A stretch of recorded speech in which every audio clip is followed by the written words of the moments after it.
Hi, everybody. I'm Brad Kelly, the Regional Coordinator for the Society of Biblical Literature's Pacific Coast region. And this is 7 Good Minutes, Meet Our Scholars. We think we've got some of the most excellent folks out here working in biblical studies on the Pacific Coast region. And this is just a chance for us to introduce some of our established and emerging scholars. So I'm very happy to have with me today Rebekah Call. She is a grad student at Claremont Graduate University. Rebekah, thanks for doing this. How are you? Doing very well, thank you. Okay, all right, well, 7 good minutes. So here we go. Question number 1. I mentioned Claremont Graduate University. What program are you in? Where are you in the program? And kind of what's going on for you right now with that? I am in the Religious Studies program, specifically in the Critical Comparative Scripture track. So my main area of emphasis is Hebrew Bible, and my particular interests in that are in the book of Genesis especially, but the earlier books of the Bible and looking at the female narratives within that. And my minor area of emphasis is Mormon studies.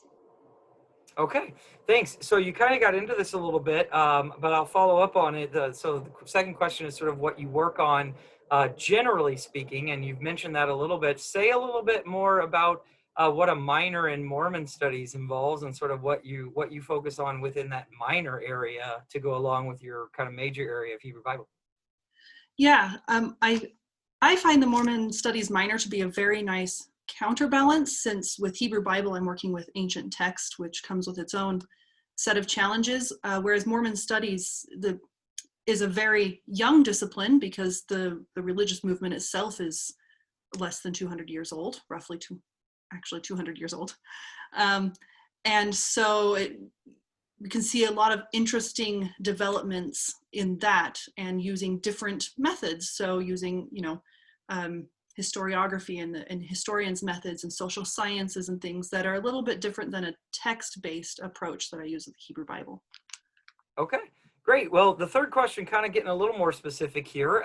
Is there a specific project or something that you're working on right now that's kind of got you excited? And I realize it might have to do with a dissertation or something. That's okay, but do you have one of those?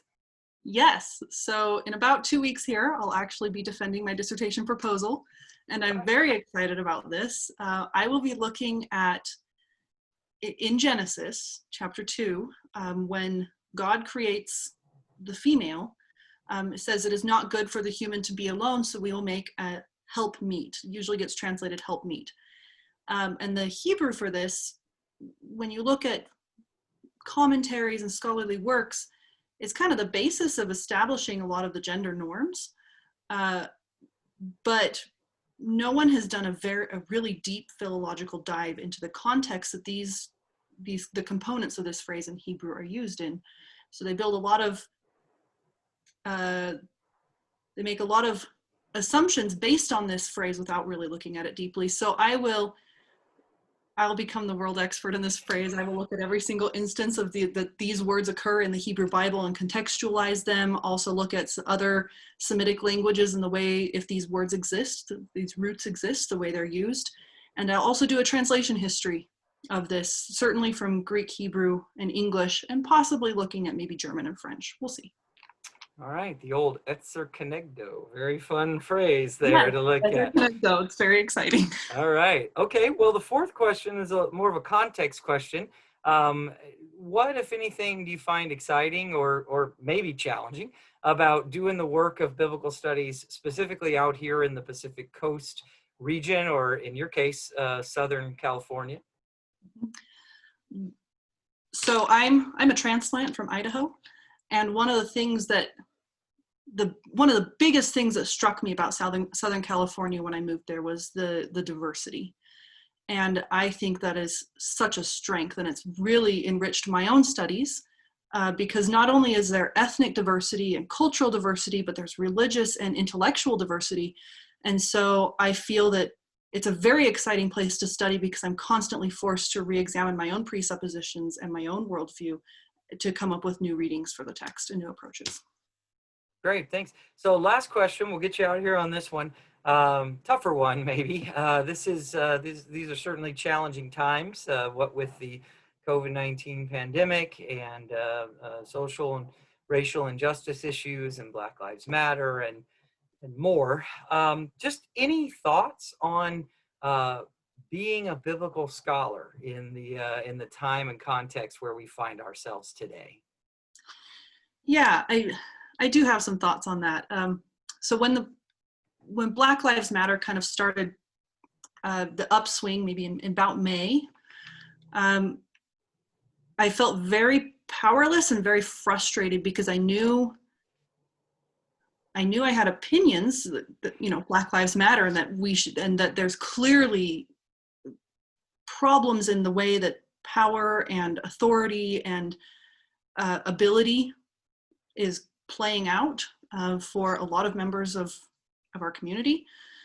And I wasn't sure what to do with that, and especially being in academia. And then as I was studying for my Mormon Studies qualifying exam, I came across, there's a theory that talks about violence and how there is direct violence, which is when somebody gets beaten or shot. There's structural violence, which is the structures within society that support and allow for, and maybe even encourage direct violence.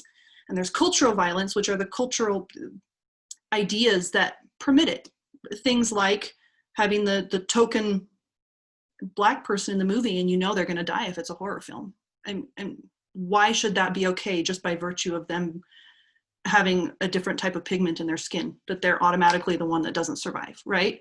So things like this that permit and endorse direct violence. And then I realized this is a tool that I have that I can apply to my studies, biblical studies and Mormon studies, and that I can write things and study this and share this, because this is a way of approaching it that can make sense, that can help people. And so I think that we have tools as academics that we need to be applying, and we need to be sharing our insights in order to make change, because maybe I personally can't do anything about direct violence, but I can have a voice against cultural and structural violence and oppression.